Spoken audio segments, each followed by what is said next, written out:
Bonjour tout le monde! Aujourd'hui, je vous pose la question, est-ce que ça vous est déjà arrivé de vivre une situation difficile au bureau, par exemple un conflit interpersonnel avec un collègue ou une situation problématique qui est du genre on change une politique de travail ou une façon de faire, puis la nouvelle façon, vous avez un inconfort avec ça, vous pensez à ça le soir chez vous, ça vous affecte dans votre goût d'aller travailler, dans votre motivation?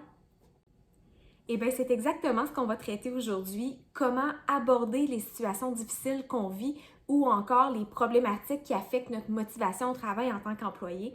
Et je vais également adresser un petit mot aux gestionnaires, comment traiter ces situations-là, comment les recevoir.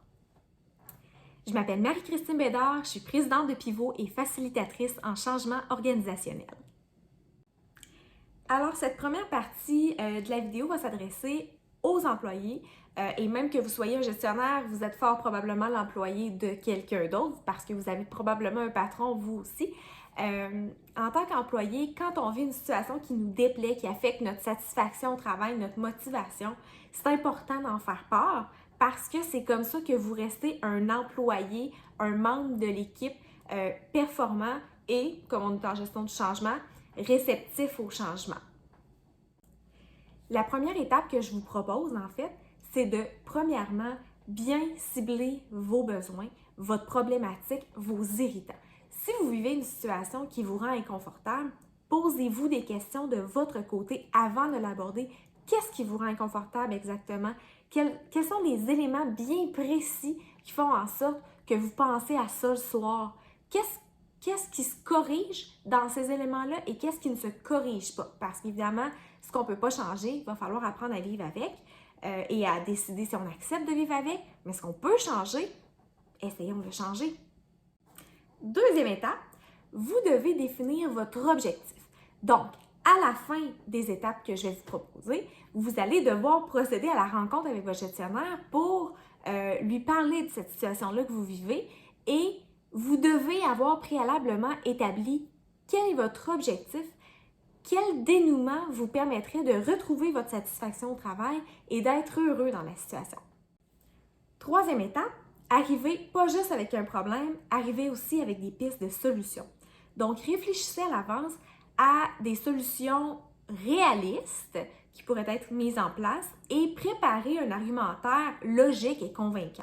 Le but ici, je le rappelle, ce n'est pas d'argumenter, par contre, c'est surtout de discuter ouvertement et de mettre en place la meilleure solution pour à la fois l'entreprise et régler la problématique en place. On est rendu à la quatrième étape et à ce stade-ci, on n'a pas encore eu de conversation avec notre gestionnaire encore. On doit avant tout se mettre dans sa peau. Donc, notre gestionnaire, c'est quoi ses réalités? C'est quoi ses enjeux? C'est quoi ses objectifs à lui ou à elle? Qu'est-ce qu'on peut s'attendre de sa part comme réaction quand on va avoir la discussion sur notre problématique? Alors, on est rendu à la cinquième et dernière étape. Maintenant qu'on vient de se mettre dans la peau de notre gestionnaire, on doit prendre les réflexions qu'on a eues et être proactif. Il faut essayer de voir venir les questions qu'on va se faire poser parce que c'est tout à fait légitime que notre gestionnaire nous pose des questions. Il va falloir voir venir les objections que notre gestionnaire va peut-être avoir et il faut aussi se préparer à possiblement une contre-offre. Donc, si vous proposez des solutions et qu'on vous en propose d'autres en retour, qu'est-ce que vous êtes prêt à accepter ou à ne pas accepter? Et tout ça en fonction de l'étape 2 où je vous disais de cibler vos objectifs ou votre objectif de cette rencontre-là. Parce que la pire chose à faire, c'est de faire une rencontre comme ça qui demande quand même de l'énergie des deux parties, la préparation, et d'accepter n'importe quoi sans avoir réfléchi préalablement, puis qu'un mois après, on se retrouve de retour au point A avec la même problématique parce que finalement, ce qu'on a accepté comme solution, on n'y avait pas bien réfléchi, puis ça ne répond pas à notre problématique. Alors, si on résume les étapes, premièrement, vous identifiez vos irritants clairement. Deuxièmement, vous allez définir votre objectif de rencontre. À la fin de cette rencontre-là, qu'est-ce que vous souhaitez atteindre comme résultat? Troisièmement, vous allez sortir des pistes de solutions réalistes avec un argumentaire logique et convaincant. Quatrièmement, vous allez vous mettre dans la peau de votre gestionnaire et avoir cette réflexion-là. Et cinquièmement, Vous allez être proactif et vous allez prévoir et vous préparer aux questions que votre gestionnaire pourrait avoir, aux contre-offres qu'il pourrait vous faire ou aux objections qui pourraient survenir.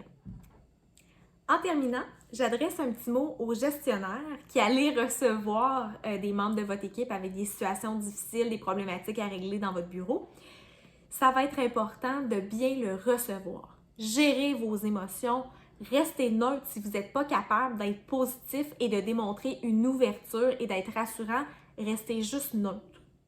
L'important, dans le fond, c'est juste de ne pas faire peur à la personne qui a pris tout son courage à deux mains pour venir vous parler d'une situation problématique et qui vous donne la chance de régler cette problématique-là avant qu'il ou elle décide de quitter l'entreprise.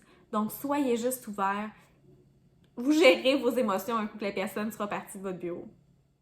Rendu là, il me reste à vous dire bon succès avec la gestion de vos situations difficiles. Vous êtes capable.